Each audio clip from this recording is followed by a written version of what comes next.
àṣẹ ìdá alámọ̀. Ẹni tí ó ní àpàdánù. Ìbà òótọ́ọ̀tọ́ olú ìmọ̀. Ẹni tí ó ní ọkọ̀ ní nǹkan. Àmì àṣẹ̀dá. Ẹni tí ó kò ní nǹkan kan o. Ẹni tí ó ní ọ kò ní nǹkan kan. Kò ní nǹkan kan. Ẹni tí ó ní ọ kò ní nǹkan kan o. Ẹni tí ó ní ọ kò ní nǹkan kan. Mo wá rí fọ́bà tó ní dídá ayé. Ìbàrẹ̀màrẹ̀ onígbẹ̀kẹ̀ ọ̀run. Ìwọ tó ní gbogbo ayé ní ìkáwọ́, ó ti jò ìka tó. Ìbà onímọ̀ tó ga jù. Bàbá ni bàbá ń ṣe. Àmì àṣẹ ìdá mo gbé bàbá mi. Àṣẹ ìdá alámọ̀. Ẹni tí ó ní ọ̀pẹ.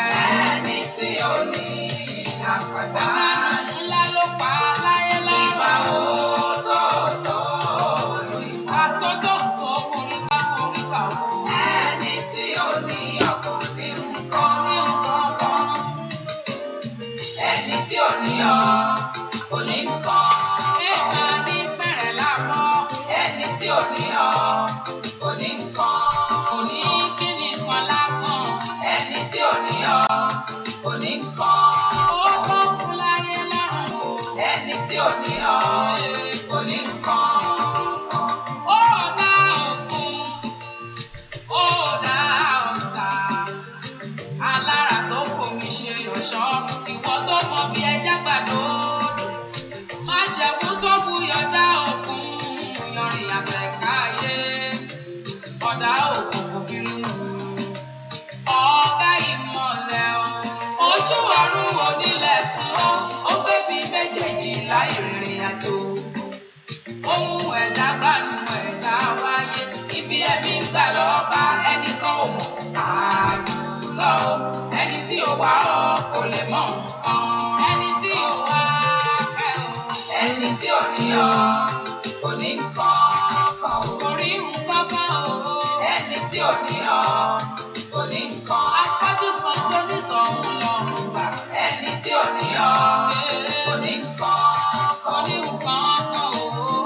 Ẹni tí ò ní ọ kò ní nǹkan kan.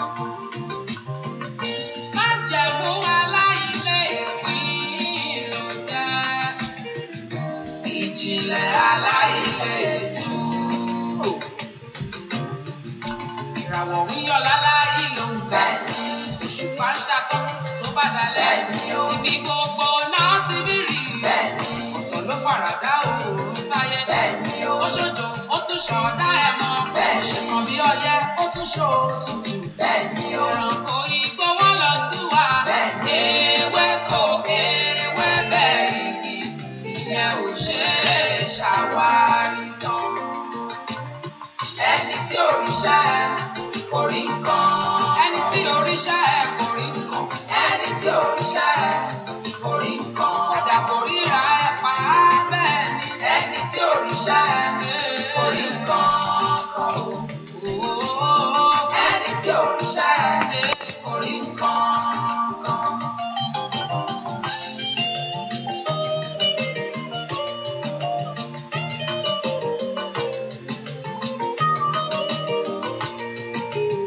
Ó ṣe mí dàbí òun, ó pín mi ní ìpín tí kò jọ tẹ́nì kejì. Mi ò lálẹ́ wù, èmi ní àmì àṣẹ̀dá látọ̀run. Alágbẹ̀yìn ni mí, ó wá fi mí jọba ohun gbogbo tó ti kọ́dá. Ó dá mi, ó sún mi níre, èmi ní bẹ́ẹ̀ ni àṣẹ Olódùmarè ni. Àmì lòun èmi làmì, àyànmọ́ ògo ogún mi ni. Ẹ̀dá ẹ̀mí ló fi ṣèránṣẹ́ mi, àkọ́rí ìran mi ojú ògo rẹ̀ ni. Mo ní èmi ìyẹ́ ẹ̀ nínú, ẹni orí mi kò rí nǹkan kan. Ẹni tí orí mi kò rí nǹkan kan. Ẹni tí orí mi òrìṣà Ọlọ́run. Ẹni tí orí mi kò rí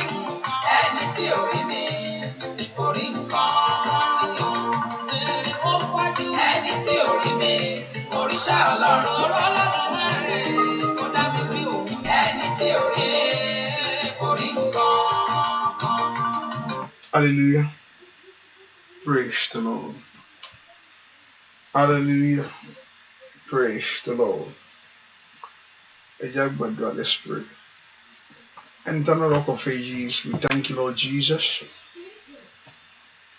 Lord, God, we worship your name. We thank you, Lord, for your grace, of your love for us. Fún àánú your fair nínú ayé wa. Wọ Jésù àgbé ọ̀gá lọ́wọ́lọ́wọ́ báyìí fún agbára tí ń bẹ ní orúkọ rẹ̀. Fún agbára tí ń já ìdè. Fún agbára tí ń já ìdè. Agbé ọ̀gá fún iṣẹ́ ìyanu ìwọ Ọlọ́run yìí. Fún ohun tí ìwọ Ọlọ́run ń ṣe.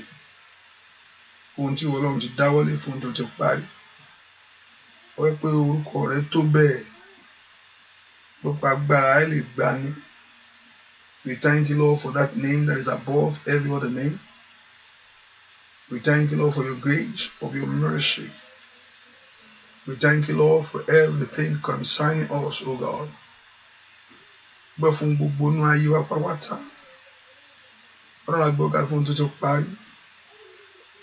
Lord, we exalt you. Lord, we exalt you. Lord, we exalt you. Jehovah God will magnify you. Wọ́lá yìí ló kò fún iṣẹ́ rẹ̀ yìí. Agbọ́gá fún tí Ọlọ́run yóò parí lónìí. Thank you for the life that you will visit tonight. Wọ́n fún ayé tí Ọlọ́run yóò bẹ̀wò. Wọ́n fún ohun tí Ọlọ́run yóò yí padà, that it will change their life. You will visit their story. Wọ́n fún àwọn tí wàá ṣe tuntun ní ayé wọn. That you will do new things in their life. Wọ́n fún wa gbá ńlá tí Ọlọ́run yóò nà jáde. We thank you, Lord, for the hand of power of you, God, that you will manifest in the life of everyone. Nínú ayé àwọn èèyàn yìí, ẹ̀pọ̀ Ọlọ́run yóò fọ wọn rí jáde. The word of authority will be released. Agbára rẹ̀ yóò sọ̀kalẹ̀ wá. The grace of you rest upon your people. Àánú rẹ̀ yóò dájú. Adúgbò fún tí Ọlọ́run ti ṣètò tó ṣiṣẹ́. Ẹ̀dẹ̀mọ̀ Ísírẹ́lì gba ọpẹ́. Lord, we give glory to you. Ẹ̀dẹ̀mọ̀ Ísírẹ́lì gba yín. Now we are here. Àti wà níbí lọ́wọ́lọ́wọ́. We want to see you. A fẹ́ rí ọ. We want to see your power. A fẹ́ rí agbára rẹ̀. A fẹ́ lọ pẹ̀lú ìdálá rẹ̀. A fẹ́ kó yọ́nú sí ayé wa. We want your mercy to flow. We want your mercy to speak. A fẹ́ kí àánú rẹ̀ kó fọhùn. Father, do it, O God, as you have promised in your word. Bó ṣe ṣèlérí nínú ọ̀rọ̀ rẹ̀. They that seek you shall surely find you. Báwọn tó ń wọ ohun orí ọ, Olúwa mú ọ̀rọ̀ rẹ̀ ṣẹ. Járí ọ, járí ọ. Let us see you, O God. Járí ọ, járí ọ, járí ọ, járí ọ. Let us see you, O God. We want to see you. Olúwa járí ọ nínú agbára ńlá. In your great power, inú agbára rẹ̀.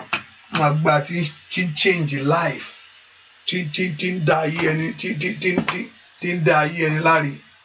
Tí mú ayé ẹni gba ọ̀tun. Olúwa járí ọ ní ìparí gbogbo. A ó yìn ọ́ o, a ó yìn ọ́ o, a ó yìn ọ́ o, a ó yìn ọ́ o, a ó yìn ọ́, a ó sì gbé ọ̀gá. In Jesus' name we pray. Amen. Lift your voice and begin to thank him. Dúpẹ́ lọ́wọ́ Ọlọ́run, yẹ ká bẹ̀rẹ̀ sí dúpẹ́ lọ́wọ́ Jésù mà ṣe o. Jésù ṣe o. Thank Jesus right now. Bẹ̀rẹ̀ sí dúpẹ́ lọ́wọ́ Ọlọ́run. Dúpẹ́ lọ́wọ́ Ọlọ́run yìí, ọba tó fún orin ilé ọ lọ́wọ́. The Lord has released great things into your life. Dúpẹ́ lọ́wọ́ Ọlọ́run, ọba tó ṣàánú fún ọ. Jésù ṣe o. Thank you, Jesus. Thank you, Jesus. Thank you, Holy Spirit. Thank Jesus. Mo fẹ́ kó gbó Jésù ga. Jésù ṣe o.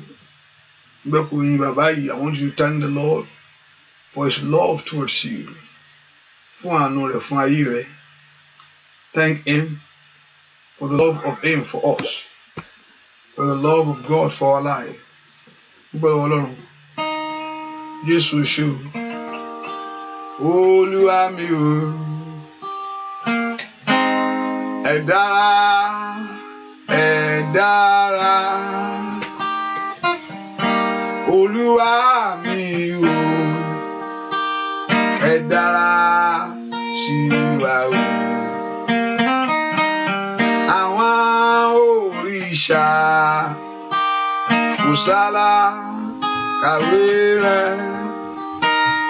Olúwa wa, Olúwa wa, ẹ dára sí wa. Olúwa mi o, ẹ dára, ẹ dára. Olúwa mi o, lift your voice. Ẹ dára sí wa o. Inú àwọn òrìṣà kò sáwà kàwé rẹ̀. Olúwa wa, ẹ dára sí wa. Olúwa mi, ẹ dára sí wa. Dúpẹ́ lọ́wọ́ Ọlọ́run yìí, fẹ́ kó gbé Jésù ga sẹ́ o. I want us to thank him. Dúpẹ́ lọ́wọ́ Ọlọ́run. Fẹ́ kó yin bàbá yìí, fẹ́ kó gbé Jésù ga sẹ́. Ọba tó pọ̀ ní pàtàkì, fẹ́ kó yin Jésù. Dúpẹ́ lọ́wọ́ Jésù ṣe o. Jésù ṣe o. Hallelujah. Fẹ́ ká yin Ọlọ́run yìí. Ó mà ṣe o. Dúpẹ́ lọ́wọ́ Jésù, fẹ́ kó gbé Jésù ga.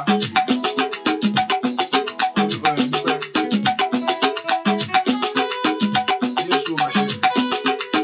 Bàbá, dúpẹ́. Dúpẹ́ kó yin Jésù lọ́wọ́. Ṣé ni máa dúpẹ́? Ṣé ni máa yìn ọ́ o? Ilé lóore Jésù, ṣé ni máa dúpẹ́ o bàbá? Ṣé máa dúpẹ́? Ṣé ni máa yìn ọ́ o? Àìníye lóore Jésù, ṣé ni máa dúpẹ́ o bàbá? Ọwọ́ rẹ̀ dà sẹ́.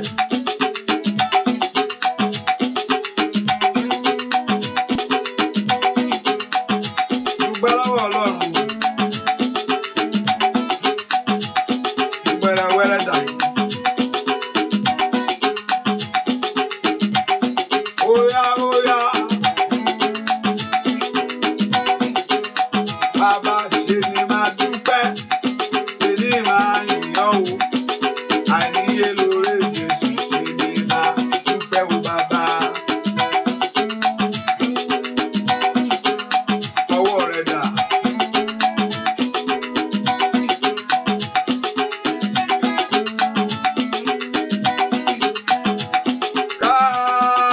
Kábíyèsí bàbá mímọ́.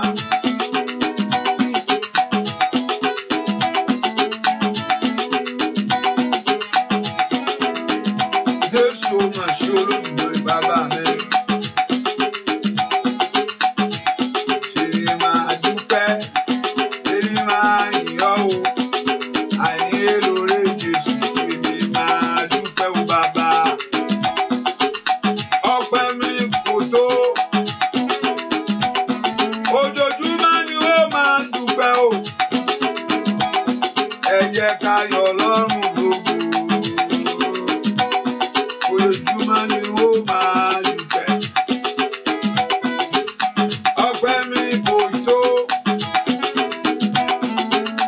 Ojoojúmọ́ ni ó máa dúpẹ́. Ẹ jẹ́ ká yọ̀ Ọlọ́run lógo. Ojoojúmọ́ ni ó máa yọ̀. Ọwọ́ rẹ̀ dà sẹ́.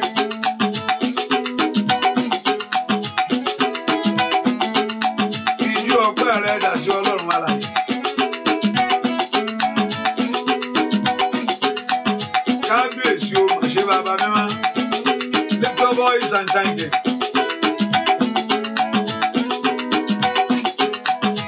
Abániṣe òjò ńlá bàbá mi. Ọpẹ́ mi kò tó. Ojoojúmọ́ ni ó máa dúpẹ́. Ẹ jẹ́ ká yọ̀ Ọlọ́run lógo. Ojoojúmọ́ ni ó máa yọ̀. Dúpẹ́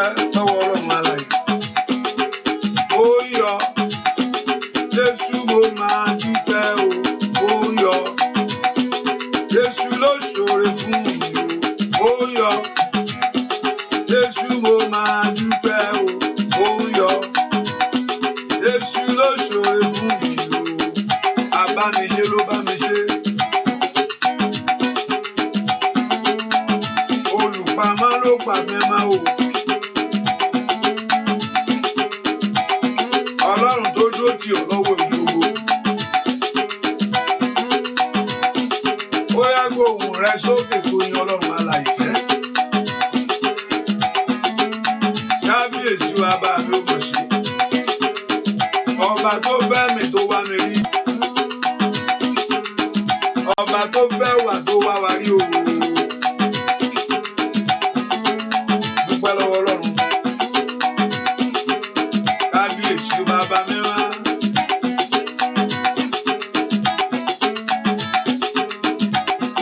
Kábíyèsí bàbá mi ò mọ̀ sí o. Dúpẹ́ lọ́wọ́ Ọlọ́run alààyè.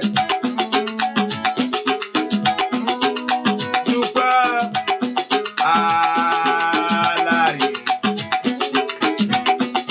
Alààyè òwe o bàbá.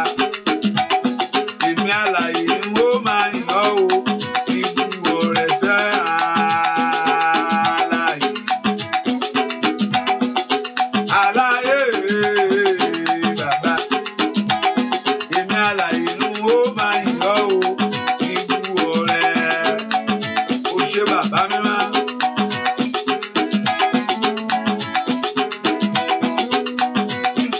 Kábíyèsí bàbá mi ńlá. Alààyè o. Alààyè o.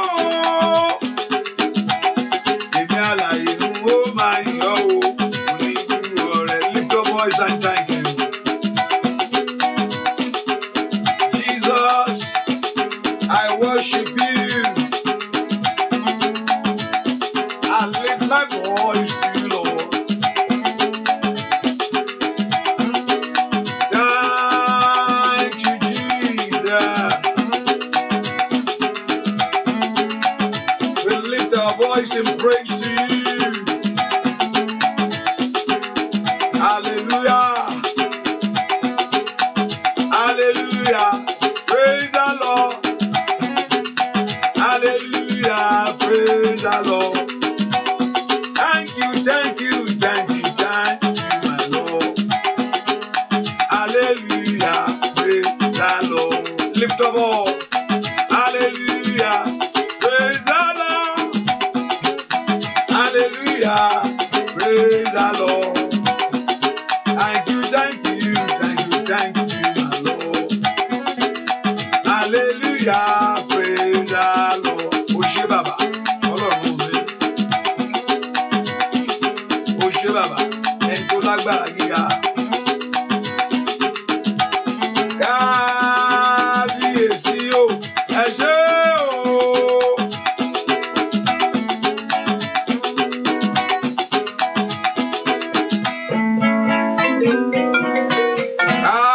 Kábíyèsí o, ẹ ṣé o.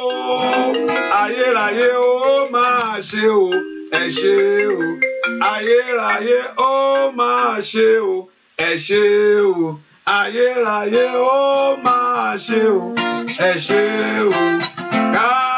Kábíyèsí o, ẹ ṣé o. Ọwọ́ rẹ dà. Kábíyèsí o, ẹ ṣé o. Ayérayé ó máa ṣe o, ẹ ṣé o. Bàbá, ẹ ṣé lórí ọmọ mi, ẹ ṣé little boy, ẹ ṣé Olódùmarè, ẹ ṣé o.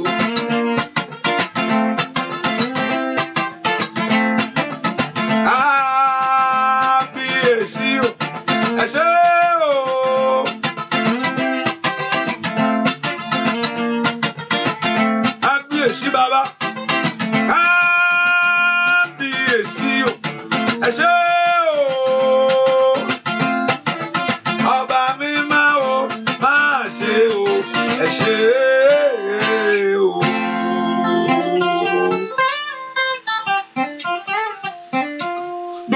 Jésù mà ṣe o, alágbára gíga o ṣe, lift your voice and thank him. gbóhùn rẹ sókè sí Ọlọ́run yìí. Mo fẹ́ kó yìn.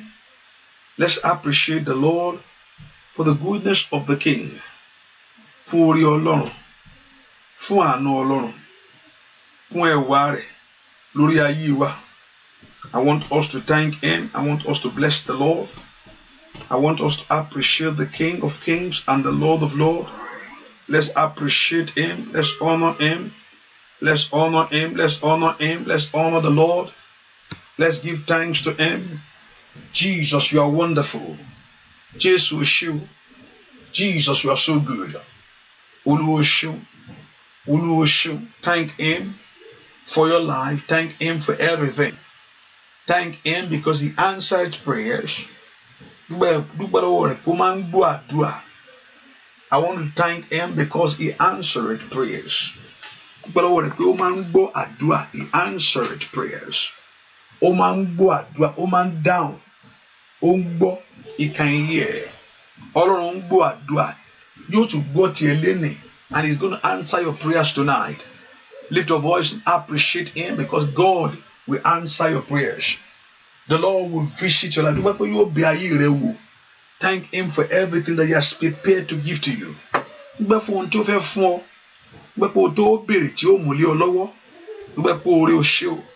Lord, I thank you. Lord, I worship you.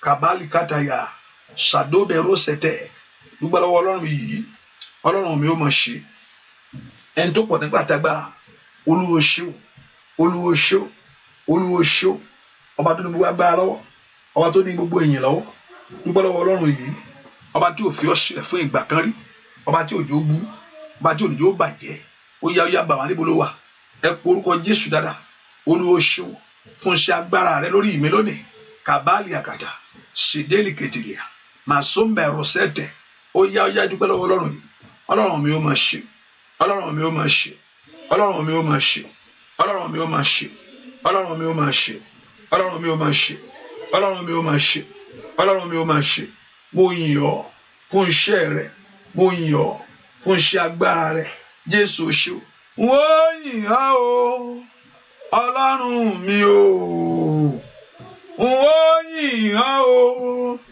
ẹlẹ́dàá mi o adáni má sì règùn ó yìn ọ́ bàbá. Bẹ́ẹ̀ kò yìn Ọlọ́run yìí bẹ́ẹ̀ kò gbé Ọlọ́run ga bẹ́ẹ̀ kò yìn bàbá yìí hallelujah.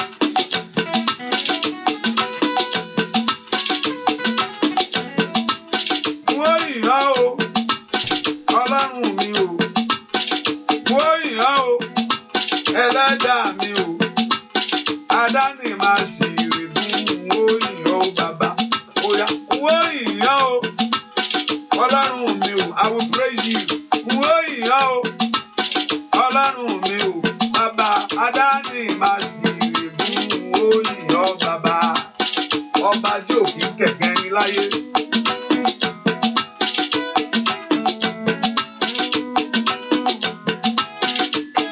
Alágbára gíga bàbá mi ńlá o.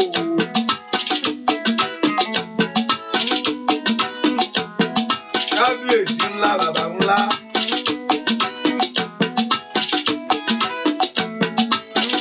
Ó yá dúpẹ́ lọ́wọ́ Ọlọ́run.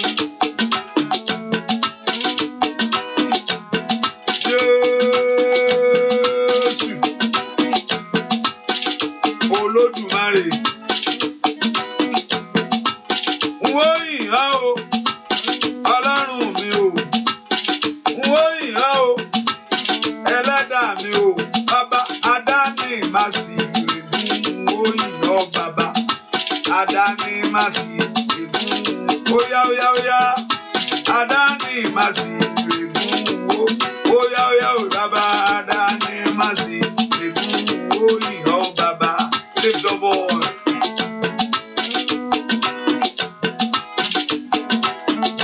Alágbára gíga bàbá mi ńlá adáni má sì règùn ó yìn ọ́ o adáni má sì règùn sá adáni má sì règùn ó yìn ọ́ bàbá adáni má sì règùn Oya. Àdáni máa sì règùn Olódùmarè. Àdáni máa sì règùn òyìn. Lórí ọmọ àdáni máa sì règùn. Lórí iṣẹ́ rẹ ni àdáni máa sì règùn. Àdáni máa sì règùn òyìn yọ. Bàbá ẹ porúkọ Jésù. Father, forgive me all my sin. Olúwa dárí àṣírí mi jì mí.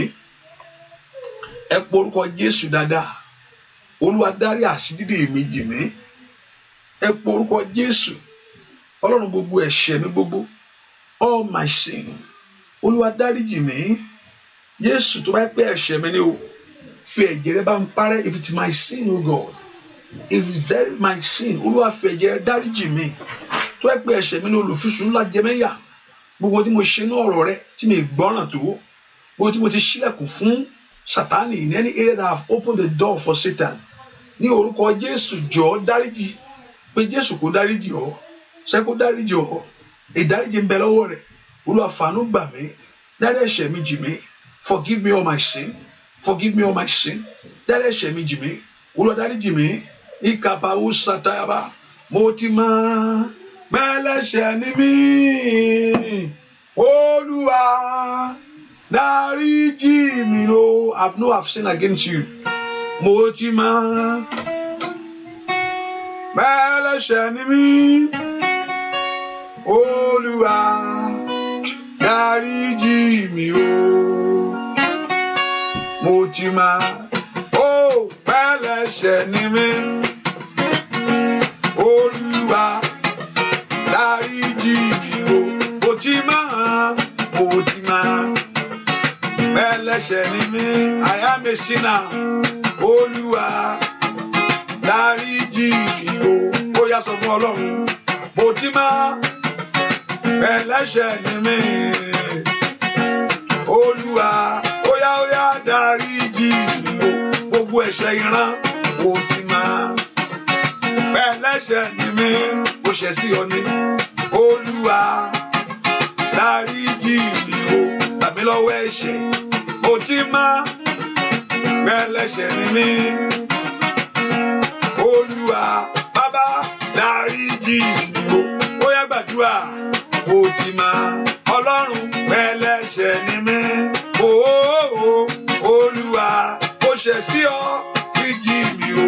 Bá mi pa olùfisùn lẹ́nu mọ́. Mo ti máa bẹ́lẹ́ṣẹ̀ ni mí. Gbogbo ìyà ẹ̀ṣẹ̀. Ó yá gbàánú gbà mí. Dáríjì mí o. Ó yá sọ fún Ọlọ́run o.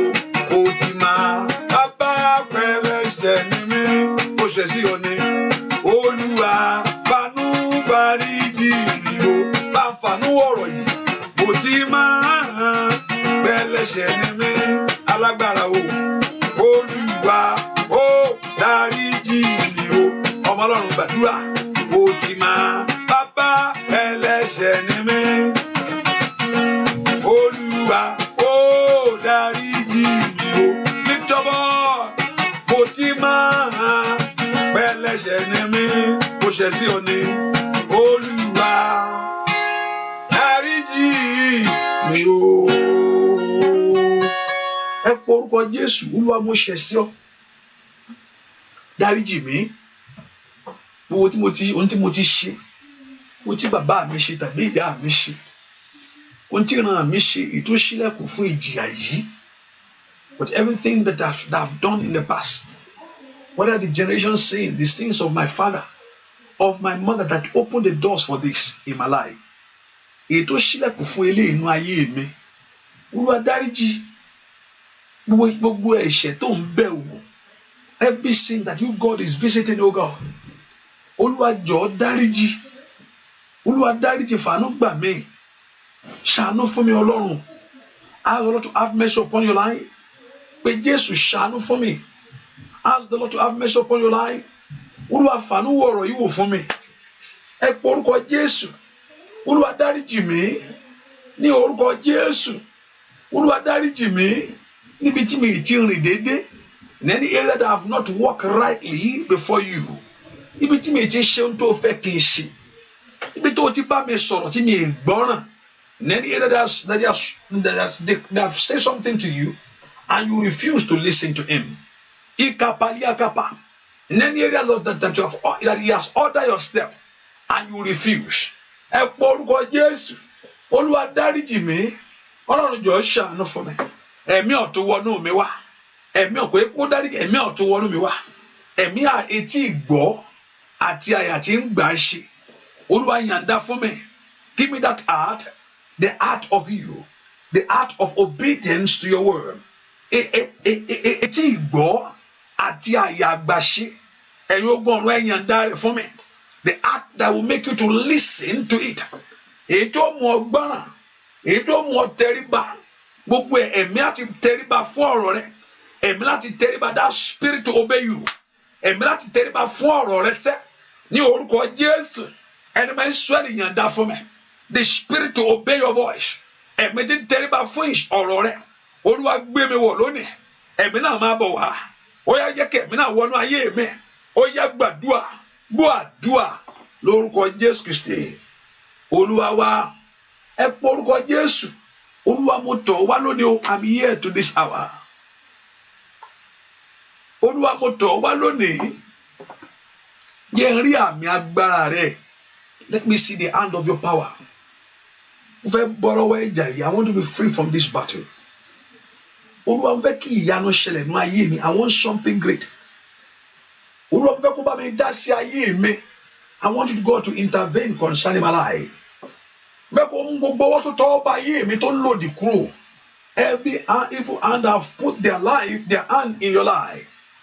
Bẹ́ẹ̀ kó mú ọwọ́ ìkà tó wọnú ayé mi wá kúrò.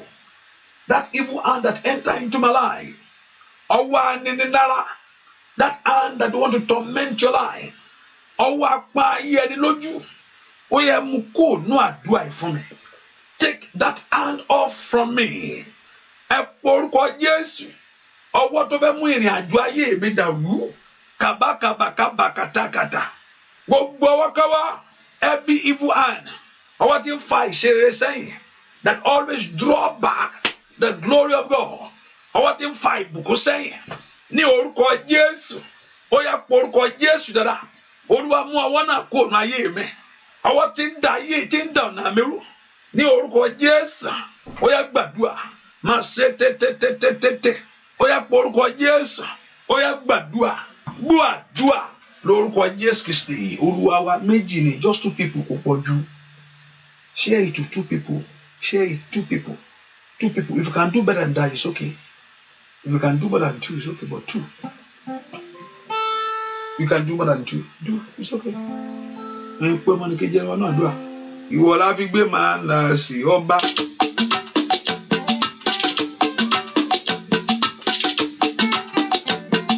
Bàbá mi máa.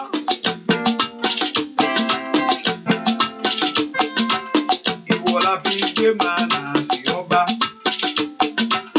Ìwọ la fi gbé máa nà sí ọba. Ẹ̀jẹ̀ aládòdò mi ayé mi rú. Bàbá fi wọ gbé. Ìníhùn ayé tí alẹ̀ má mi. Bá mi mú sòwò yá. Ìwọ la fi gbé máa nà sí ọba. Ìwọ la fi gbé máa nà sí ọba. Ẹja ńlá tó ń dò mí ayé mi rú. Bàbá fi wọ gbé. Ìníhùn ayé tí alẹ̀ má mi. Bá mi mú sòwò ọwọ́ rẹ̀ dà. Ọwọ́ rẹ̀ dà ń sẹ́ o. Adélè lọ́wọ́ tí ń bí ayé mi lọ́wọ́ bàbá. Gbogbo ẹ̀yà tí ń ṣe ìpàdé lórí ayé àwọn èèyàn yìí. Ó dá kí ogun náà kó wọlé pápátá. Ìwọ la fi gbé máa nà sí ọba. Ìwọ la fi gbé máa nà sí ọba. Ẹja ńlá tó ń dòmí ayé mi rú. Bàbá fi wọ gbé. Ìníhùn ayé tí alẹ̀ má mi. Láàmì bóyá Ọlọ́run gbà mí o. Lift your voice and pray. I say it's time for you to pray. Gbogbo agbára tó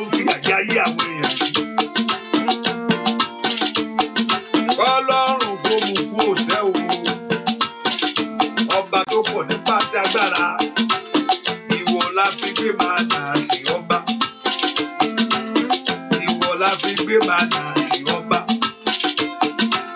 Ẹja ńlá tó ń lo omi ayé mi rú, bàbá fi wọ gbé ìníhùn ayé tí nalẹ̀ mọ́ mi. Bá mi mú so alágbára tí ò fẹ́ kó gbókó jáde o. Ènìyàn kà tí ń parí ayé ẹni sẹ́yìn. God Jesus to deliver you from that power. Agbára Ọlọ́run tú ayé mi sílẹ̀ o. Agbára Ọlọ́run kó tú ayé rẹ sílẹ̀. Agbára Ọlọ́run kó fọ̀ jáde o. Lórúkọ Jésù. Gbogbo tó ti dẹ̀gẹ̀ kó dògbò. Gbogbo tó ti di ìbànújẹ́ kó dayọ̀. Lórúkọ Jésù ni mo wí. In Jesus' name I pray. The Lord God of heaven surprise you. Ẹ dìde, bàbá mi ńlá. Ẹran ayé àwọn èèyàn yìí lọ́wọ́ bàbá o. Ẹran ayé àwọn èèyàn yìí lọ́wọ́ Olódùmarè. Óyá óyá o, ìwọ la fi gbé màánà sí ọba. Ìwọ la fi gbé màánà sí ọba. Ẹja ńlá tó ń do omi ayé mi rú, bàbá fi wọ gbé ìníhùn ayé tí alẹ̀ má mi. Bá mi mú so, óyá, bá mi mú so lórí ọmọ o, bá mi mú so lórí iṣẹ́. Óyá gbàdúrà. Bóyá àjòkò dídó bá mi, bóyá Ọlọ́run mi, bá mi, lórí ọmọ mi ni, bá mi, gbogbo ọ̀tá. The one that is tormenting your life, the one that is fighting your glory, let heaven begin to arrest them. Bóyá bá mi musu, bóyá óyá o, bá àwọn alágbára tí ń bẹnu ayé mi o. Ayé làkàtà, àwọn alágbára tí ń ba ayé mi sẹ́yìn. Jésù. Gbogbo agbára tó jókòó lérí ayé ẹni sẹ́ o. Gbogbo alágbára tó ní òmìnirí gbà. Bá mi mú sùn, bàbá mi o. Bá mi mú sùn, lórí ọmọ o. Bá mi mú sùn. Ìníhùn ayé tí alẹ̀ má mi. Bá mi mú sùn. Oyè Olódùmarè gbà mí o bàbá mi. Má jẹ́ jìyà, má jẹ́ mòṣì, má jẹ́ tẹ́ láyé. Má jẹ́ jìyà, má jẹ́ mòṣì, má jẹ́ tẹ́ láyé. Má jẹ́ jìyà, má jẹ́ mòṣì, má jẹ́ tẹ́ láyé. Ọlọ́run, má jẹ́ jìyà, má jẹ́ mòṣì, má jẹ́ tẹ́ láyé. Má jẹ́ jìyà, má jẹ́ mòṣì, má jẹ́ tẹ́ láyé. Ẹ porúkọ Jésù. Ọlọ́run mú ẹni tó ń dààmú ayé mi lónìí. I want you to lift your voice and talk to God. Olúwa lé kò sẹ́ni tí ò ní ọ̀tá. There is no one that don't have enemies except you don't have glory in your life. They are finished already. So far you are aiming for certain things and good things in your life. But you can see from Genesis to Revelation. Yes, Olúwa, with his mission on earth, àwọn èèyàn tún dìde sí mọ́. Ẹ porúkọ Jésù. Gbogbo agbára tó dìde sí ìrìn àjò ayé mi tí ò fẹ́ kí n ṣe rí. Every power that is tormenting my life. Gbogbo agbára tí ń jẹ ayé mi níyà. Gbogbo agbára tí ń pọ́n ayé mi lójú. Olúwa dójú tì. Olúwa dójú tì alágbára náà. Olúwa dójú tì alágbára tí ń fa ayé mi ṣe ẹ̀yẹ. Gbogbo àwọn ẹ̀ka tí ò fẹ́ kó bọ́ sí. Gbogbo ẹ̀ka tí ò fẹ́ kó dáa. The evil one that don't want to allow that thing to be possible. Gbogbo ìka èèyàn tí ò fẹ́ kí ayé mi jáde bí tí mo wà yìí. Gbogbo alágbára tí ń ṣe bàjẹ́. Ìkàbàrò sótókòbó wa. Gbogbo alágbára tí ń ṣiṣẹ́ òkùnkùn. Alágbára tí ń daṣẹ́rú. Alágbára tó ń fi ẹ̀mí rẹ̀ jayé mi lógun. Anyone using the spirit to come against your life. Ẹni tó ń lo agbára ẹ̀ lórí mi. Ìkàbàkàbàkàtàyà. Alágbára tí ń lo agbára ẹ̀ lórí iṣẹ́ mi gbogbo. Alágbára tí ò fẹ́ kí n gbérí. The one that don't want to allow you to rise. Alágbára tí ò fẹ́ kí n rọrẹ ṣe. Ẹ porúkọ Jésù. Ohun tó ń dí mi lọ́wọ́ yìí. This stumbling block. Ohun tó ń dí mi lọ́wọ́ yìí. This stumbling block. Ohun tó ń dí ayé mi lọ́wọ́. Ẹ palẹ̀ rẹ̀ mọ́. Lord, remove them. Oya mú wọn kúrò lójú ọ̀nà. Oya. Ẹ pọ orúkọ Jésù. Take them away. Oya, take them away. Take them away. Take them away. In the name of Jesus. The tormentors of your life. Ekaparabataya. Enemies of progress. Enemies of success. In the name of Jesus. Oya, lé wọn jìnnà. Take them away. In the name of Jesus. The one that is robbing you of God's blessing. And don't the one that is robbing my life, robbing my children, robbing me of what that belongs to me. Somebody pray to God. Take them away. In Jesus' name we praise. I want you to tell the Lord, say, Lord, I'm tired of this position. Lord, I'm tired of this position. Olúwa ipò ilé èṣù mi. Ọlọ́run ò kì í báyọ̀ kọ̀ àfi tó bá fẹnu ara rẹ̀ kọ̀. God is not going to take it away until you call for him to take it away. God is not going to bring. See why God delivered the children of Israel. They cry to God. There are years. There are there many years in that land. Wọ́n ti wà lórílẹ̀-èdè yẹn for a long time. Ìyà gan ti fẹ́ bá wọn mú bí akọ iṣu. Bẹ́ẹ̀ni, they have getting used to it. But at one point in time, they cry to God, and God heard their voice. And God said, now, remind there are many years that Moses was in the wilderness. Moses was in the wilderness for 40 years. Oh, wambe, ona lost course ìbínú kó jábọ́ nú ẹ̀. For 40 years, he was there. I think God is preparing him for that journey. But children of Israel never cry. Àwọn ọmọ Israẹli wọn pè until they cry to the Lord. Wọ́n sì ké pe Ọlọ́run.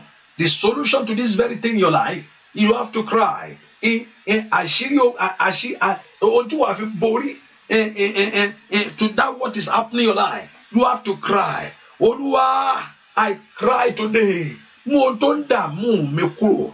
Take away that very thing that trouble my life. Mú ohun tó alágbára tí ń dààmú mi. The one that trouble me. Alágbára tí ń ṣe ayé mi lọ́ṣẹ́. Ní paro satayaba. Alágbára tí ń gbé ogun jà mí. The one that is fighting your life. Alágbára tí ń dúró sójú ọ̀nà. Ikabayaba.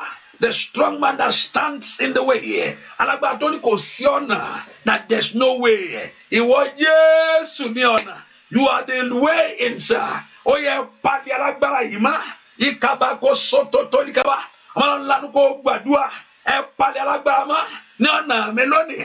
Take away the strong man that delayed this progress, that delayed this success, that delayed this fulfillment, that delayed this glory to shine. Oh yeah, not to shine. Kata. Oh yeah. Alágbára tó dó síwájú ọ̀nà ayé mi.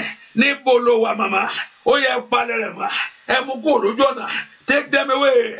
Take them away in our life. The strong man. Alágbára tó ń dọ̀nà mi rú. Alágbára tí ń gbógun jà mí. Alágbára tí ń daṣẹ́ mi rú.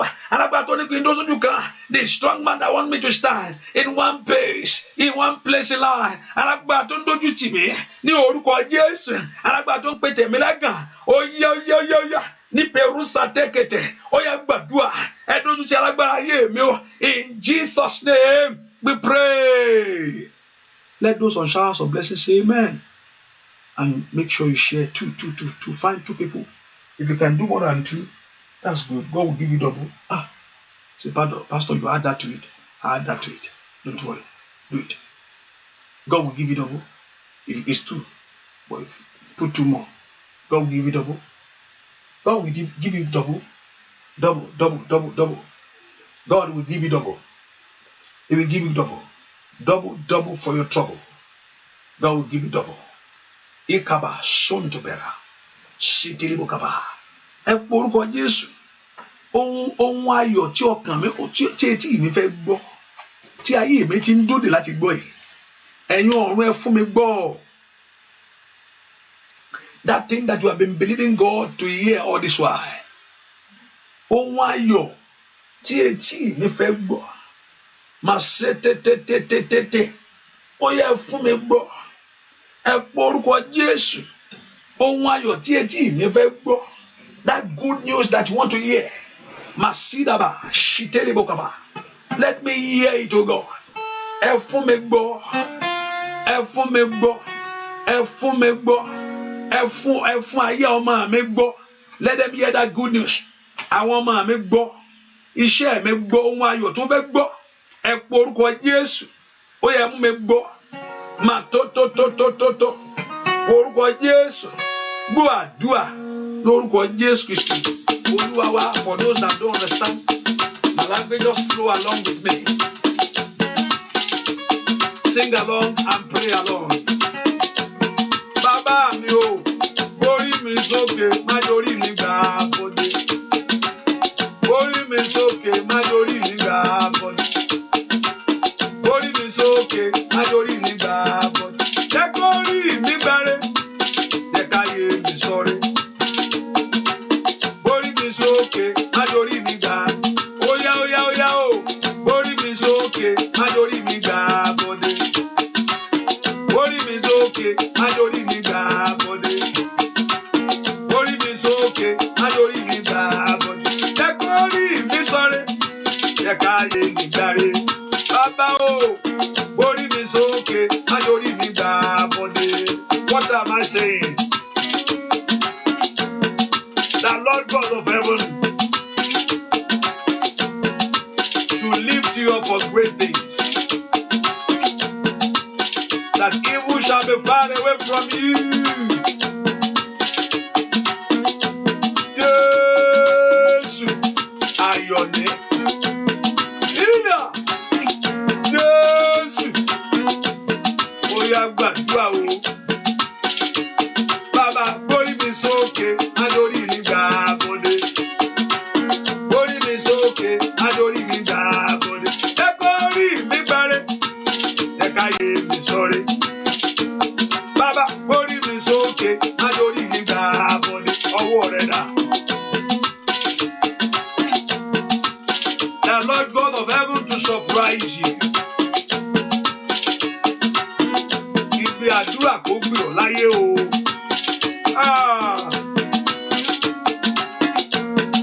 O nígbàgbànú àdúrà. Bàbá o, borí mi sókè, má dorí mi gbà bọ́dé. Borí mi sókè, má dorí mi gbà bọ́dé. Jẹ́ kó rí mi sọ́re, jẹ́ ká yé mi gbáre. Borí mi sókè, má dorí mi gbà bọ́dé. Ọlọ́run ra ayé àwọn èèyàn yìí lọ́wọ́ o. Ọlọ́run kó ránṣẹ́ rẹ̀ lọ́wọ́ o. The Lord Jehovah God help you. Ó yẹ ẹ dìde fún ìrànlọ́wọ́ ayé àwọn èèyàn yìí. Ẹ dìde fún ìrànlọ́wọ́ ayé wa o, bàbá mi rán.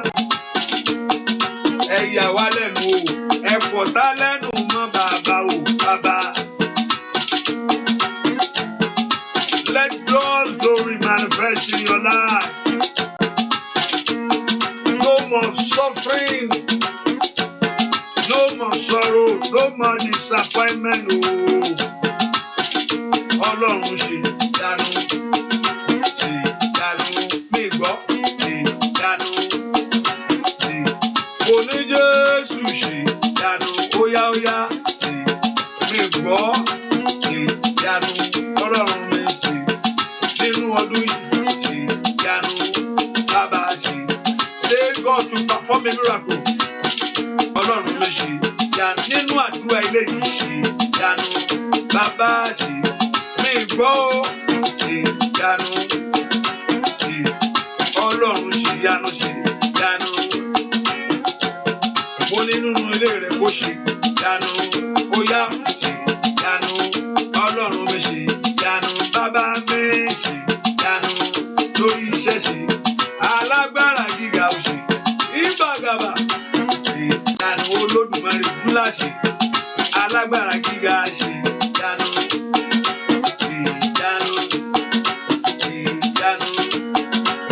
àdúrà ló gbà perform miracle say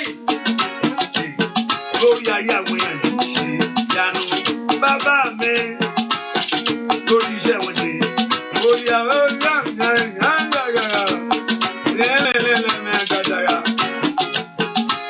Abarosete. Antoberusete. Olódùmarè ńlá o bàbá mi. Oya ṣe yanu. Ṣe yanu. Ọlọ́run ṣe yanu. Bàbá ṣe. Perform a miracle. Perform your miracle. Perform your miracle. Perform your miracle. In the name of Jesus. Oya bàbá mi ṣe yanu. Olódùmarè ṣe yanu. Oya ṣe yanu bàbá mi. Kínú àwọn èèyàn ìgbódùn tẹ́. Kárí àwọn èèyàn ìkógbàre o. Ohun èkó wọnú ilé rẹ wá o. Oya ṣe yanu bàbá mi ṣe yanu. Ṣe yanu.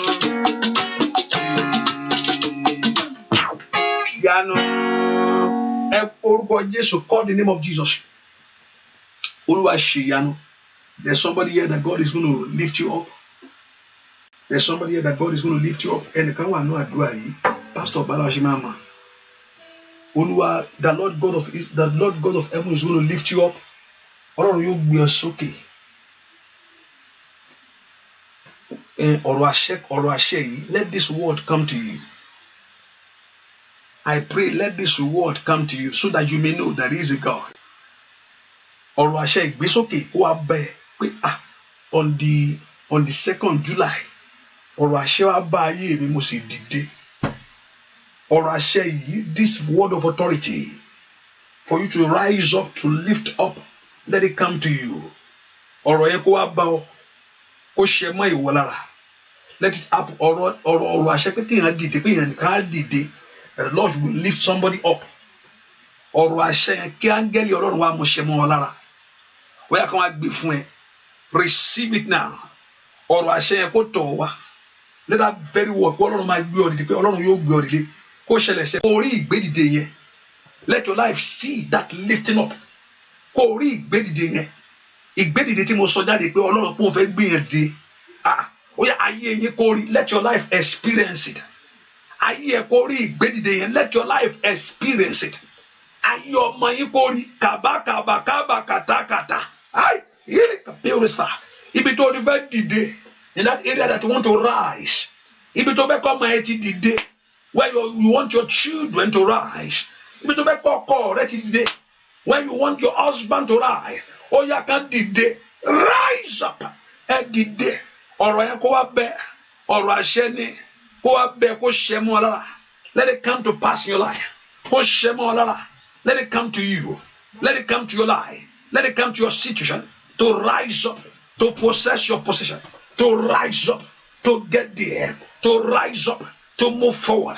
To rise up. To be blessed. To rise up. To increase. Dìde. Kó lọ séré. Ṣe dìde. Kó lọ gbàre. Dìde. Kó lọ gbàbùkún. Dìde. Kó lọ gbàyọ̀. Ní orúkọ Jésù. Ayé yín kó dìde. Let your life rise. Ayé yín kó dìde. Ayé yín kó dìde. Ayé yín kó dìde. Let your life rise up. Ó yá dìde lẹ̀. Dìde lẹ̀. Dìde lẹ̀. Gbogbo ẹ̀sà arọ. Tí kàpàtó yà. Àrọ́nú ẹ̀mí. Ìkà the cripple in spirit. Ẹgbà ogun lónìí. Ìkà pàrọ̀ sàtà. Rapatu tekete. Ẹgbà agbára lónìí. Lè pẹ̀rù sàtà. Ayé yín kó gbàgbára. Ó yá gbàgbára. Ẹsẹ̀ kó gbàgbára. Ayé kó gbàgbára. Ó yá gbàgbára. Receive that power. Ó yá gbàgbára yẹn. Lè pẹ̀rù sàtà. Gbàgbára yẹn. La pẹ̀rù sàtà yà. Gbàgbára yẹn.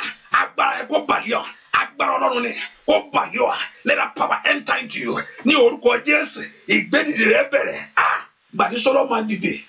Kò dénú pálọ̀ bàbá ẹ̀ nìkan. When God lifts Solomon up, not only in the living room of his father, not beyond Judah, beyond Israel and Judah, Ọlọ́run gbé dìde. Even though the kings of the praise and the princes of the world, wọ́n mọ̀ nípa ìgbédìde rẹ̀. Kò sí ọba tó sì lówó ju Solomon up to this present. Kò sẹ́ni náà. Bí Géètì lówó tó. Bí Géètì sọ pé nígbà ayé Solomon, the time of Solomon, silver is nothing. Ọba gbé silver sọ́dọ̀ mi ní sè máa lè mú o. If they put silver in my face today, I will pursue. Say, Pastor, you pursue. I'll pursue. That's how important silver. Silver, gold, forget silver, brown, bronze. Gbogbo àwọn yẹn sọ́sígbó ni wọ́n fi ń dalẹ̀ ní. No, I think someone calculated the wealth of him. Humongous. Opo. Janjant Otobi, the wealth of Solomon. O dìde nù Pablo rẹ̀ nìkan. Not only that, God lift him up in his living room. God lift him up beyond borders. That the kings and the priests, the princes came to visit him.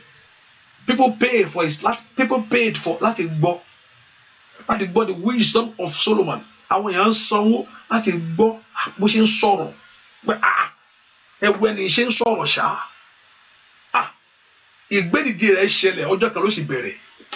Mo gbàdúrà ọ̀rọ̀ Ọlọ́run sì sọ fún. Bèrè tó ń fẹ́ lọ́wọ́ Ọlọ́run. Now he has the mind of God to ask the right thing. Not God told you, ask what you need. I want a Gucci bag. I want a Prada. I want all kind of bag. I want all your shoe. But he said, no, Lord, give me the wisdom to able to serve your people. And God said, okay, that's okay. I will give that to you. But that's not enough. Let me bless you with it. Truly, he went other part because of many women in his life. So the people, he married to other tribe, which God forbid for them not to marry. So they are Oba, if you want to marry me, my father is an idol worshiper. Don't worry, I'll build the building for you, so you're able to serve it here. So that's how he was doing, and those people turned his heart away from God.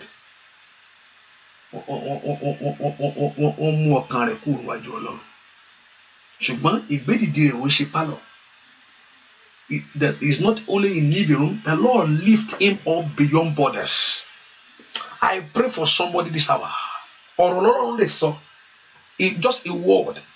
That word, that word mix with the blood and your flesh today. Ọ̀rọ̀ tí mo sọ jáde pé wàá dìde, that you will rise. Tó ẹ pé ohun ẹ̀mí agbára ni mo sọ̀rọ̀ àṣẹ jáde. I release a word. Rise up in the name of Jesus. Ìgbédìde ayé ẹ bẹ̀rẹ̀. Ẹni tó sọ pé ó jì, Olúwa lé jìnnà. Say, begin to pray. Anyone that said no for my rising up, for my lifting up, Daddy pursue them away. Daddy send them when they cause. Ẹran wọn ní ṣẹ́ o. Ẹlòmí àrèmá bọ̀ ni. Rabakata katakata. Masoto perosata. Ẹni tó lọ́wọ́ gbọ́. Bàbá ran wọn ṣẹ́. Gbéṣẹ́ fún wọn. Le perusotota. Matoto perusata. Daddy send them away. In the name of Jesus. Send them on a journey. Ẹran wọn ṣẹ́. Àrójúráyè. Ẹgbẹ́ fún wọn. Àrójúráyè. Ẹgbẹ́ fún àwọn ọ̀tá mi. Ní orúkọ Jésù. That they will not have time for your life anymore. Ní orúkọ Jésù. Ó yá ìgbédìde mi bẹ̀rẹ̀. Ó yá sọ bẹ́ẹ̀. Níbo ló ní bá dìde? Where you want to stand? Begin to tell the Lord. Mo fẹ́ dìde. Bẹ́ẹ̀ kí iṣẹ́ mi dìde. Bẹ́ẹ̀ ká yọ ọmọ mi dìde. Where you want to stand? Ó yá porúkọ Jésù. Ó yá gbàdúrà. Níbo ló ti fẹ́ dìde? Mo fẹ́ dìde lórílẹ̀-èdè yìí. I want to rise in this country. Mo fẹ́ kó gbé mi dìde. Lẹ́nu iṣẹ́ mi fẹ́ dìde. Where you want to rise? Ó yá sọ fún Ọlọ́run. Mete perusata. Ọba tó ń gbé ẹ̀dẹ́ nìyẹn. Ó yá gbàdúrà. Where you want to rise? Ó yá. Mo fẹ́ dìde. Àmọ́ mi ẹ dìde o. Ní orúkọ Jésù. Lẹ́nu ẹ̀kọ́. Ẹ dìde. Ó yá. Tata. Liperusata. Ó yá gbàdúrà. Lórílẹ̀-èdè yìí. Ẹ gbé mi dìde. Lẹ́nu iṣẹ́ ìránṣẹ́. Ẹ gbé mi dìde. Ó yá. Let God lift you up. Sọ fún Ọlọ́run. Mo fẹ́ dìde. Nínú ọdún yìí. Mo fẹ́ dìde. Ayé mi ò gbọdọ̀ yára mọ́. Ó yá mo dìde o. Iṣẹ́ mi dìde o. Ó yá porúkọ Jésù. Ọ̀nà mi dìde. Ọwọ́ mi dìde fún rẹ̀. Whatever you lay your hands, that will prosper. Ẹ porúkọ Jésù. La patatata. Rapatakata. Liperusotototo. Ó yá gbàdúrà. Mo dìde. Ai. Carry power inside. I hear me today. The life must rise up in the name of Jesus. No more pain. Repeto perusata. Le perusetekete. Oya gbàdúrà. Ayé kò dìde. Ayé yín kò dìde o. Ní orúkọ Jésù. Dìde. Dìde. Dìde. Dìde. Dìde. Dìde. Dìde. Dìde. Dìde. Dìde. Dìde. Thank you, my Father. Kí ni ìyàtọ̀ láhùn mi àtọmọ wù mí? Ṣé máa ń jẹ́ láhùn mi? Is somebody be láhùn mi? What's the difference between láhùn mi àti ọmọ wù mí? So wù mí gbogbo rẹ̀ àlè. Is it láhùn mi? Ṣé ẹ̀ ń jẹ́ láhùn mi? Okay, mo rántí o. Oh, okay. Bí tó ń rere ti wù ọ́ kó wá ṣẹlẹ̀ fún ọ. Let that thing happen for you.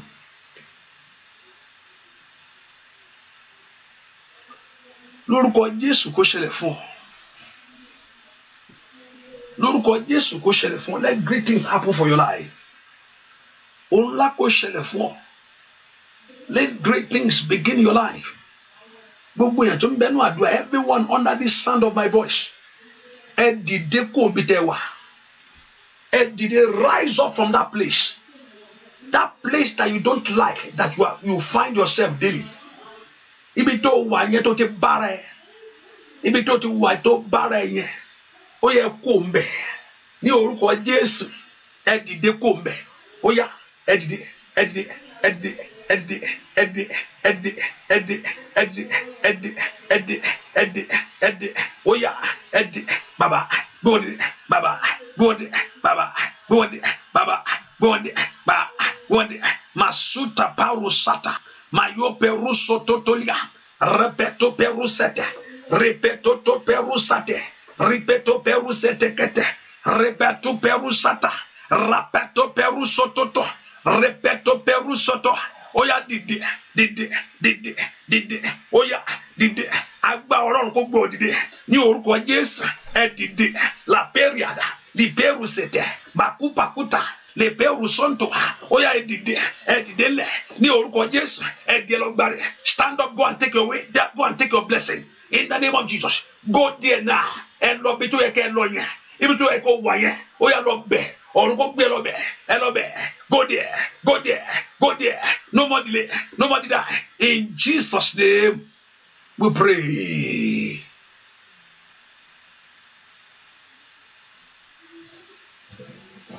Hallelujah. Olúwa o, mo rán ọ níṣẹ́. Olúwa o, mo rán ọ sára. Aráyé bàbá.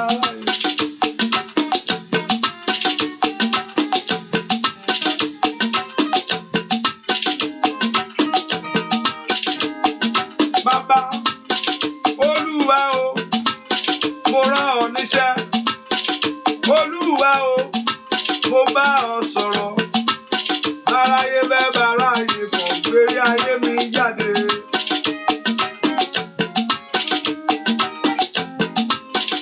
Olúwa o, mo rán ọ níṣẹ́. Olúwa o, mo bá ọ sọ̀rọ̀. Aráyé bẹ́ẹ̀ bá aráyé bọ̀, gbérí ayé mi jáde. Kiri ayé rẹ̀ hùn. Let your blessing come out for you. Ọ̀run kó gbé ògo rẹ lé ọ lọ́wọ́. Ayé rẹ kórógolo sẹ́ o. Kórógolo. Ayé rẹ kórógolo. Ayé mi kórógolo bàbá mi o. Olúwa ṣe bí o ti ń ṣe. Èmi ò tí ń ṣe nínú ayé mi o. Báyé mi dára rere, dára rere. Báyé mi dára rere, dára rere. Lórí ọmọ dára rere, iṣẹ́ o dára rere. Lórí iṣẹ́, kábíyèsí ńlá bàbá mi. Lift your voice and tell him. Olúwa o, mo rán ọ níṣẹ́ bá mi. Olúwa o, mo bá ọ sọ̀rọ̀ o. Báráyé bẹ́ẹ̀ báráyé fẹ́. Bí ọ̀tá ò fẹ́. Ó yá bá ń gbé jáde o, bàbá mímọ́. Ó yá bá ń gbé jáde ẹ̀mí mímọ́ o. Ohun rere wù ayé mi o. Ohun rere mo ń fẹ́ nú ayé mi sẹ́ bàbá. Ohun ọ̀tun kó wọ̀nú ayé rẹ lọ o. Kábíyèsí, Olódùmarè mo gbóhùn kan. Kábíyèsí, ọmọ níṣàbí.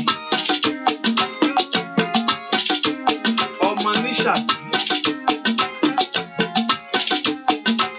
No, níṣàbí, níṣàbí. Olúwa o, mo rán ọ níṣẹ́ níṣàbí. Olúwa o, mo bá ọ sọ̀rọ̀. Báráyé fẹ́ báráyé bọ̀, gbérí ayé mi jáde. Ọlọ́run kó ran ayé rẹ lọ́wọ́ o. Olódùmarè kó gbèjà ayé rẹ o bàbá. Let God of heaven fight for you.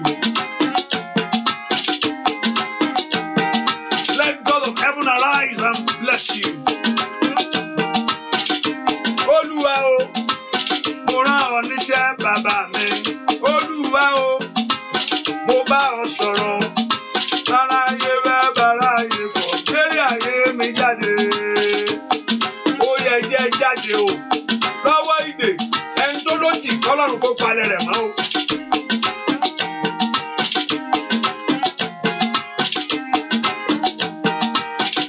Ẹni tó lówó ò níyànda o. Olúwa náwó sí lọ́wọ́lọ́wọ́. Mo fẹ́ bọ́. Mo fẹ́ bọ́. Mo fẹ́ bọ́. Àwọn èèyàn yìí fẹ́ bọ́. I want to be free. I want to be free. I want to be free. I want to come out.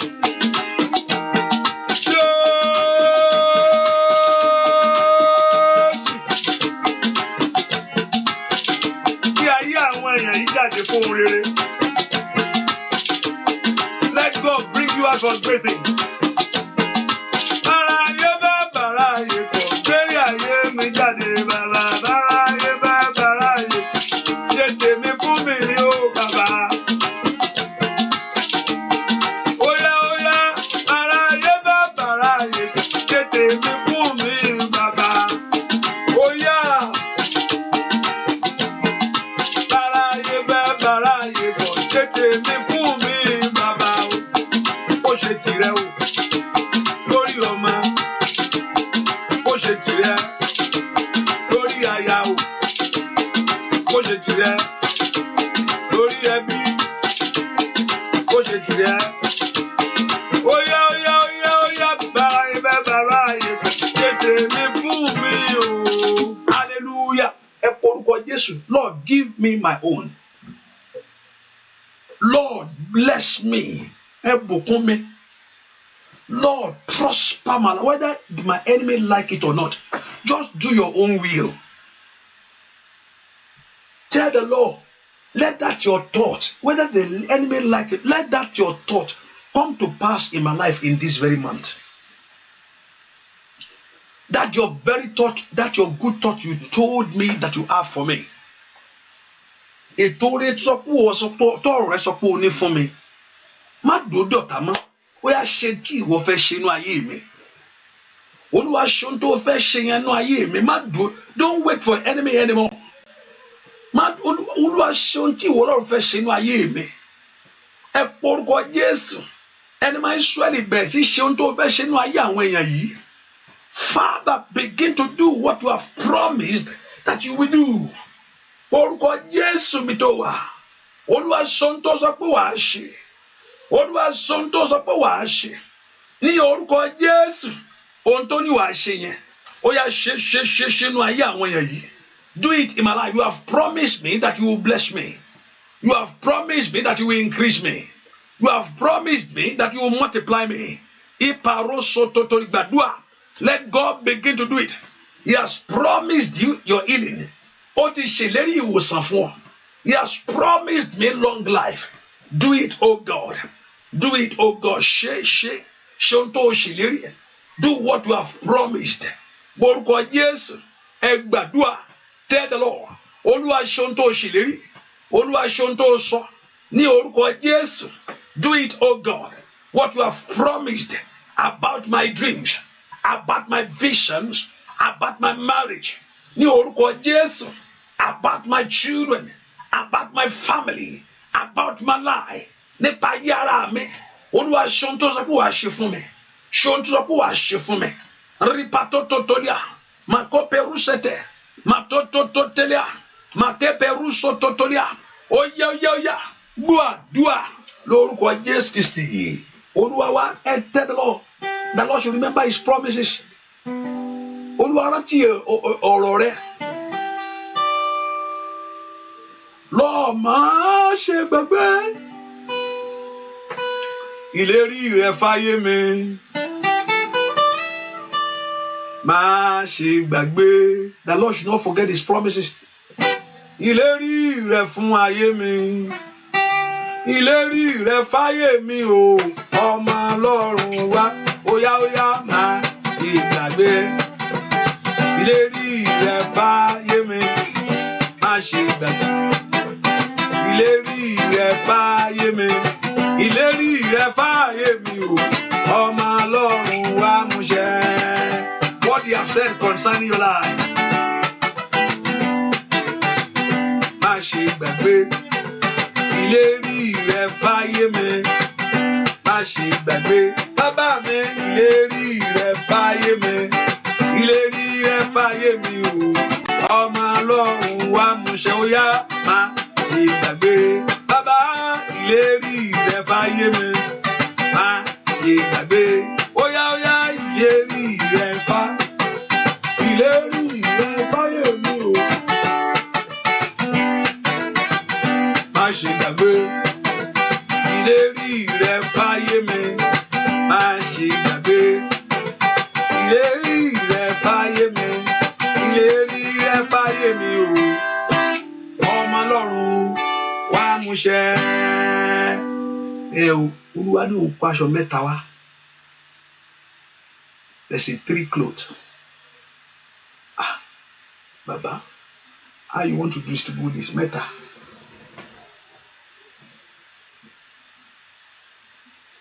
Ọ̀nà mẹ́ta.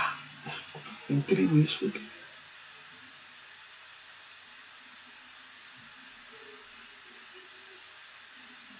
Okay. Ẹ porúkọ Jésù. Now begin to tell the Lord, Olúwa wọ̀ mí, clothe me. I want to lift a voice and tell Olúwa wọ̀ mí, clothe me. Clothe me, take away reproach of barrenness from me. Clothe me, take away the reproach of lack from me. Olúwa wọ̀ mí, ìpele mẹ́ta, ọ̀nà mẹ́ta. Olúwa wọ̀ mí, Olúwa wọ̀ mí, Olúwa wọ̀ mí, Olúwa wọ̀ mí ní aṣọ ògo. Ẹ wọ̀ mí ní aṣọ ẹ̀yì. Ẹ wọ̀ mí ní aṣọ ìgbà. Clothe me with the cloth of glory. Aṣọ àrídínú káyé rí mi kán dínú. Aṣọ àṣeyọrí tó lódún tó wọn bá ti fojú kàn mí kán ṣe mí lóore ńlá. Olúwa wọ̀ mí ní aṣọ yìí. Ẹ porúkọ Jésù. Olúwa kó wọ̀ láṣọ yìí. Aṣọ tó mú ẹ̀gàn, tell God to clothe you. Ayé ò ní rìn wòwò mọ́. You will not walk naked anymore. Ìkàbàkàbà rúṣọ tó bẹ̀rẹ̀ bá. Ẹ gbàdúrà. Olúwa wọ̀ mí láṣọ. Wọ̀ mí ní aṣọ yìí o.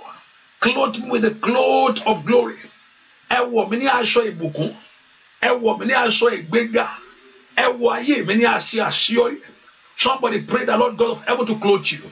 Orúkọ Jésù. My Lord and my God. Clothe me, O God. Clothe me, O God. Clothe me, O God. Clothe me, O God. Clothe me, O God. Clothe me, O God. Clothe me, O God. Clothe me, O God. Ẹ wọ̀ mí ní aṣọ. Ẹ wọ̀ mí ní aṣọ. Ẹ wọ̀ mí ní aṣọ ńlá. Ẹ wọ̀ mí ní aṣọ àṣeyọrí. That clothe me, O God. Ẹ gbàdúrà. I want to clothe you. That cloth of reproach. Enough is enough. Set on fire. Clothe your children. Clothe them. Olúwa wọ̀ wọ́n ní aṣọ ńlá. Ẹ bá mi wọ̀ wọ́n ní aṣọ iyì. Ẹ wọ̀ mí ní aṣọ ìyẹ́. Ní orúkọ Jésù. Ẹ wọ̀ wọ́n ní aṣọ ìgbéga. Clothe them with the cloth of glory, with the cloth of favor. Receive your own. Ẹgbà tí mo mú tèmi. I receive my own. I receive my own. Mo mú tèmi nú aṣọ yìí. Mo mú tèmi nú aṣọ yìí. Ó yá mú tiẹ̀ ni. Ó yá mú tiẹ̀. Take your own. Mo gba re ni. Mo gba aṣẹ́ yẹn. Mo gba ọmọ yẹn. Ó yá gbàdúrà. Mo gbà. Gbà tiẹ̀ mbẹ̀. Gbà tiẹ̀ nú aṣọ yìí. Rí tiẹ̀ mú. Rí tiẹ̀ wọ̀. Gbà tiẹ̀. Receive your own. Receive your own. Let it come to pass in your life. Ó yá kó rí pé o wọ aṣọ yẹn. Ayé kó rí pé o wọ aṣọ yìí. Ayé kó let people see that you have been clothed with glory. Ayé rí pé o wọ aṣọ yẹn. Ayé rí pé o wọ aṣọ ìbùkún. Ní orúkọ Jésù. Let people see it. Let people see it. Ní orúkọ Jésù. Ayé yín kó rí pé ẹ wọ aṣọ yìí. Ayé yín kó rí pé ẹ wọ aṣọ yìí. Ayé yín kó rí pé ẹ wọ aṣọ yìí. Ní orúkọ Jésù. Ikabakata. Leperu soto. In Jesus' name we pray. Àti bá Ọlọ́run rìn kò ṣe nǹkan tó rọrùn. Ṣùgbọ́n tó bá bá rìn, ojú kì yóò tì ọ́. To walk with God is not something that is very easy. But if you walk with Him, you will not be put to shame. Ní orúkọ Jésù, gbogbo ọ̀nà tó ti ń bá Ọlọ́run rìn. Lórúkọ jẹ́ pé Ọlọ́run ló gbẹ́kẹ̀lé fún that you put your trust in Him. Ní orúkọ Jésù, gba àrí ayọ̀. Gba àrí ayọ̀. Receive that joy. In Jesus' name we pray. Let me pray upon that oil. And I will pray upon that what you have with you as a point of contact that you want God to touch. I don't know that very thing, but I know that God even will touch it. Let's bless the oil. My Father and my God, this is the oil, O God. We ask you, God, that the anointing of you, God, rest upon this oil. As they apply it, Baba ṣe lò ó, jẹ́ kí ìdè àti ogun kó fi ayé àwọn èèyàn ilẹ̀. Ayé àwọn èèyàn kó rí ìrànlọ́wọ́ lágbà. Let grace and mercy locate this one. Òróró yẹn lórúkọ ibi tó bá lò sí, ibi tó bá fi ilẹ̀ tó bá dà sí, nínú ilé ẹ kí ire kó jáde fún ọmọ ẹ. Orílẹ̀ tó bá dà òróró yẹn sí, that you anoint the city, you anoint that country of that land where you live. Bagabagadagaba, sodebe ketekete, bakubaku takata, a ire ilẹ̀, ire tí ń bẹ́ẹ̀ ni kó gbé fún ọ. Amen. Shabalala. Ay, makali power inside. While the kile bakwaria, le perusa tebra ko to perus totalia. Manumba kutekete. Ire be ni kó gbé fún ọ. Amen. Shamelada. Ilẹ̀ yẹn lórúkọ Jésù, that land of that where you live. Ilẹ̀ tó dó sí yẹn kó mú ire jáde fún ẹ. Amen. O ní gbórílẹ̀ lásán. You will not live. You will not be on this land for nothing. Ilẹ̀ yẹn á mú ire jáde fún ọ. Gbogbo àlùmọ́nì ilẹ̀. Ó màkàbàgàlà. Ògo inú ilẹ̀. Lìbẹ́rù sẹ́tẹ̀yà. Lìbẹ́rù sátà. Ẹnìkan ti fẹ́ gbarí ńlá o. The ruka pure strictaria. Ilẹ̀ àlùmọ́nì ilẹ̀. Ìkà ògo tí ń bẹ ní ilẹ̀. Rípa tó tẹ̀lé. Ó yá gbà. Amen. Ó yá ó fẹ́ gba ire yìí. Ire yìí ní pure strictaria. Màsátà kọ́lọ́nù kó fún ọmọ. Kọ́lọ́nù kó mú ọ kó kọ́ ọmọ lò. That you were able to use it well. Ní ṣìlò. Kò ní jẹ́ fún ìparun fún ọ. Ní orúkọ Jésù. Ire yìí, this blessing. Ó yá gbà. I receive. Mo gbà. Èmi náà lè mú.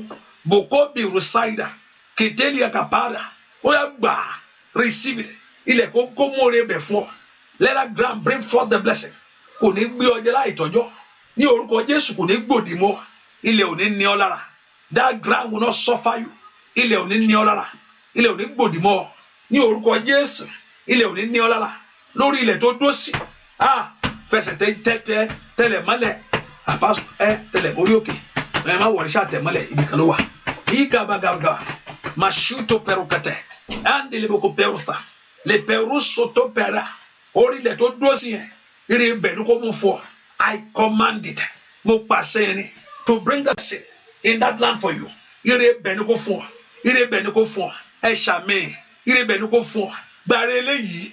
Take this one Ajemon ne fo ne perosate perusete kete bare bare bare bare bare bare bare bare bare bare bare bare anda taperosate pala pera betekete Yoruba ku shotobe rubade berose perusete lebe leberete tekete wo raba kushe oye gbari ayo egba ibe ilẹ̀ yẹn ní orúkọ Jésù kó múre bẹ̀ fún wa. You stand upon that land ibere bẹ̀ ní kó fún wa ní orúkọ Jésù ire ilẹ̀ oya gbà àlùmọ́lẹ̀ gbà kó di tiẹ̀ kó rógo ẹ lò lórílẹ̀ wà ṣeré. You will prosper. You will prosper. You will move forward. You will do great. In the name of Jesus. The Lord God of heaven will wipe away your tears. The Lord God of heaven will crown you. You will see favor. In Jesus' name we pray. Amen. That very thing that you own your hand as a point of contact, Lord, I pray over it. I don't know what it may be. I don't know that very thing. But you know, you see it all, oh God. I pray for that thing in their hand. Let heaven touch it right now. In the name of Jesus.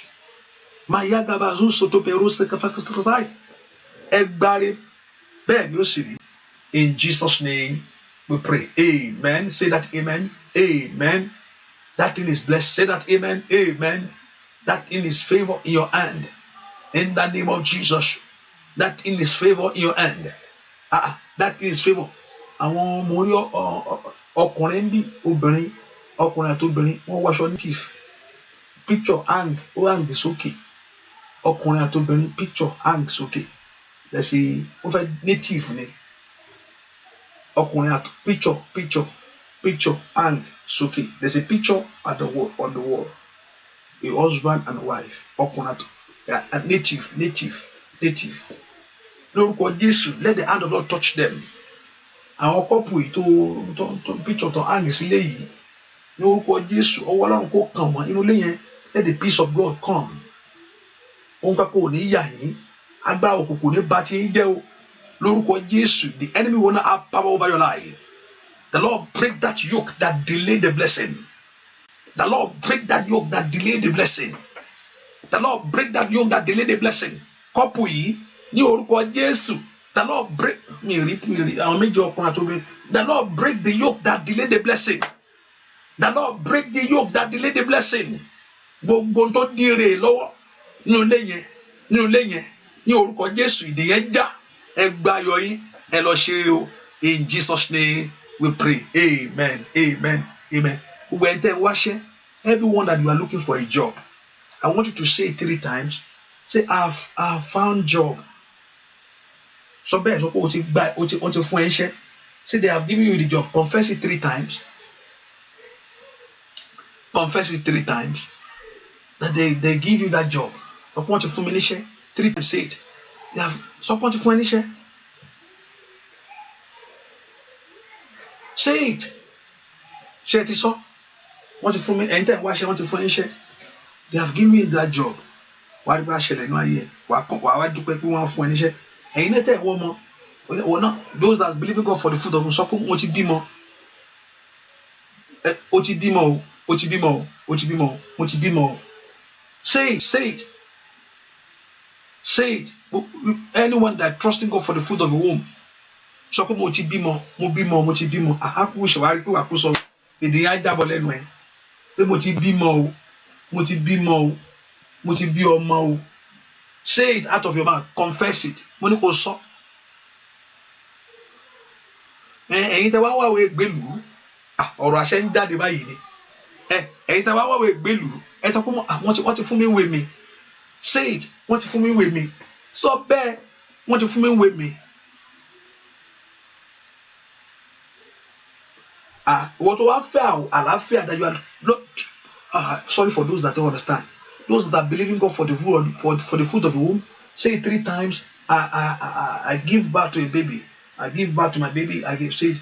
And those that are trusting God for the papers, say they have given you the papers. Say they have given you the papers 3 times. I'm going to keep my ability to suffer me. Oh, yikaba shakaba kaba sakata. The prende kete bero soto bero sate. Yaga daga barase kete kete. Rabatu. Oh, thank you, Jesus. Oh, ìwọ tó ń wá ìwòsàn ní àgọ́ ara yìí sọ pé mo ti gba ìwòsàn. Sọ pé mo ti sàn. I'm ill. I'm ill. So I'm ill. 3 times. Say it. I'm ill. I'm ill. Kó mọ rí bó ṣe ń sọ yẹn o. Kó máa let it be happen to you right now. Kó máa ṣẹlẹ̀ ní ayé yín. Ẹ̀yin áńgẹ́lì Ọlọ́run níbo lẹ wà? Ẹ bẹ̀rẹ̀ sí ṣe nǹkan tó ń sọ yẹn. Ní orúkọ Jésù ẹ bẹ̀rẹ̀ sí ṣe. Ẹ bẹ̀rẹ̀ sí ṣe. Ẹ bẹ̀rẹ̀ sí ṣe. Ẹ bẹ̀rẹ̀ sí ṣe. Ẹnìkan mo fẹ́ sọ̀rọ̀ orí ló gbalé ẹ yẹn. Receive that house. I saw that you type it. Mo fẹ́ sọ gbalé ẹ. Those that are trusting God for your house. Receive your house. Ẹ gbalé yín, ẹ gbalé yín. Ilé yẹn gbà á bọ́ sí ní ìrọ̀rùn ní. Á bọ́ sí. Take that house. You will build that house. You will buy that car. You will buy that car. You will marry this year. Ọkọ mi dà. Ọkọ mi, I'm married. Sọ pé I'm married. I'm married. Sọ pé nowhere. No finger rẹ kò I'm married. Wọ́n ti fi ríǹgì síbẹ̀. Sọ pé I'm married. O ti marry nìyẹn. Ọ̀run gbéyàwó fún ọ. Gbé ọkọ ló sì gbé fún ọ. Ó gbé kan fún ọ mbẹ. Receive it. Receive it. Receive it. Ọ̀rọ̀ àṣẹ yẹn kó bá ayé àwọn èèyàn yìí. Earlier, highly purified. Receive it. In Jesus' name, we pray. Amen. Amen. Amen. In Jesus' name. You're going to do me a favor tomorrow. I don't know why I'm saying this, but I will say it. Later, I realize tomorrow is the 5th. I want you to invite 5 people. I don't know why. I want you to invite 5 people to this prayer tomorrow. This is a gimmick, Pastor. What you do? It's okay. Don't leave it alone. Leave it alone. Don't worry. 5 people to invite tomorrow. Why your man láti gbé wá sínú àdúrà yìí? Mú your man wá sínú àdúrà yìí. Bàtí mò ń gbọ́ mo ti bẹ̀rẹ̀ bá lámà ní Friday ọ̀la ní karùn-ún náà. Wá mú your man wá. Wá sọ fún Ọlọ́run náà pray to God. Olúwa darí yìí má kàn mú èèyàn kan wá. Olúwa ẹni tó fẹ́ ṣiṣẹ́ ẹ̀ ni kò darí mi sí. Àǹtí bá ti bá sọ tó fẹ́ parí iṣẹ́ wọn. Ó ní kò darí mi sí o. Now you pray like that. That God should lead you to the right person that you want to touch. Maybe I don't know. I think she and me judging a meta already. So but why your man wa 5 people. Kò ní kó tẹ̀lé wọnú àdúrà ẹ lọ́la. Kó jọ ọmọ rẹ ní kó wá. Ó sá wọ́ sẹ́gbẹ̀. Ọ̀gbẹ́ lómi àrùn kò ní pé èèyàn á wọ ọmọ ẹ̀sẹ̀gbẹ̀ náà. Imagine fi condition sí. Èèyàn márùn. I don't know. I will not put the condition to it. Ó bá wọ ọmọ rẹ sẹ́gbẹ̀. Èèyàn márùn. Hallelujah. That's it. I'm not going to put the condition to it. That ó bá wọ ọmọ rẹ wá. Ó bá wọ dádì rẹ wá. I don't know why I'm saying this. But let's see what's going to happen. Just do it. Obey. And you will see the result will follow. The result will follow. Thank you, Jesus. We thank you, Jesus. Let's put in mind that the prayer continue by God's grace.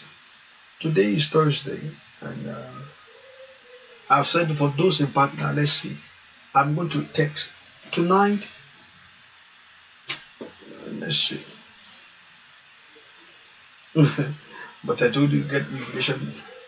If I'm coming out, probably I say I'm not coming on Facebook or YouTube. I've said it in the partner prayers, so you can get in around that time at midnight. What I'm going to do when I'm on live, I'll just send a message. I'm live on Zoom, maybe on Facebook, for the partner. I will send it to partner clinic. So by God's grace, because I want to just hallelujah. Praise the Lord. Let's leave tonight alone. Okay. But I will send a message to you. And if I'm praying, let's see. The Lord will go bless us in Jesus' name. And what else again? So I told you where you can find me easily if you don't see my Facebook. I just want to, let's see how it's going to work out tonight. But by God's grace, see, Pastor, say it. I don't know. Hallelujah. Praise the Lord. But I know that we need to pray to get more of God's blessing. And what else again?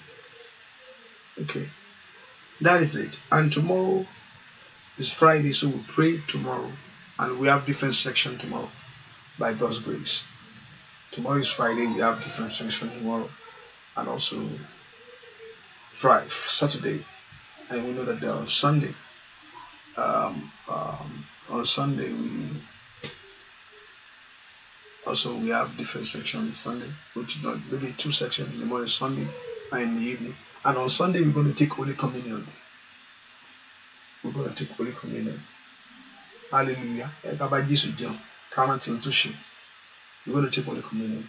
And the Lord Jehovah God will help us in Jesus' name. Thank you for being here. And God bless you. And the Lord Jehovah God. The Lord Jehovah God will bless you and increase you for great things in life. Okay. Bye-bye. See you. Say you are blessed. You are blessed. You are blessed. Somebody, you're going to give testimony tomorrow.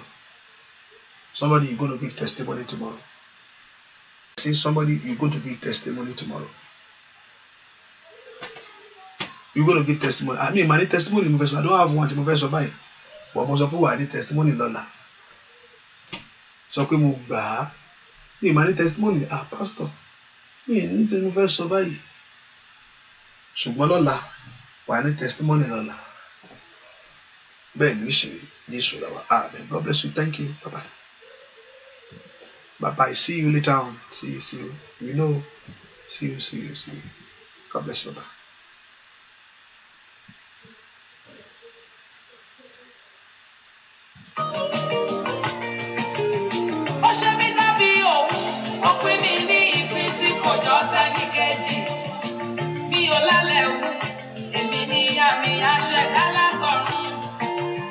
Alágbẹ̀yìn ni mí, ó wá fi mí jọ ọba ohun gbogbo tó ti kọ́dá.